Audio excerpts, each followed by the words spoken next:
కాజు pepper fry తయారీ విధానం చూద్దాం. దీనికోసం నేను 1 కప్ కాజుని తీసుకున్నాను. ముందుగా మసాలా తయారీ కోసం ఒక బౌల్ తీసుకొని ఇందులోకి 1/2 టీ స్పూన్ ఉప్పు, 1/2 teaspoon black salt, 1/2 teaspoon garam masala, 1/2 teaspoon మిరియాల powder, 1 teaspoon chaat masala, 1/2 teaspoon jeera powder. ఇప్పుడు ఇవన్నీ బాగా మిక్స్ చేసుకోవాలి.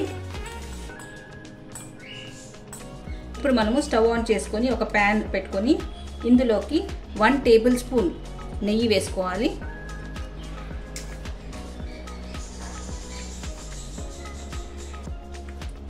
నెయ్యి కాగిన తర్వాత ఇందులోకి జీడిపప్పును వేసుకొని లో ఫ్లేమ్ మీద వేయించుకోవాలి.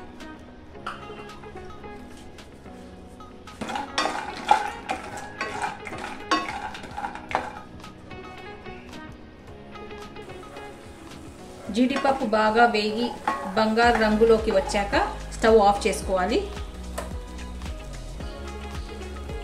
ఇప్పుడు మనము తయారు చేసుకున్న మసాలాను ఇందులోకి వేసుకుని మిక్స్ చేసుకోవాలి.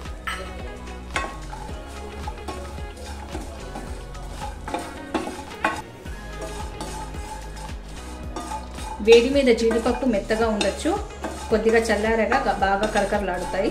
కాజు పెప్పర్ ఫ్రై రెడీ అయిపోయాయి. మీరు ఇంట్లో తప్పక ట్రై చేసి చూడండి. వీడియో నచ్చినట్లయితే please like, share and subscribe. Thank you.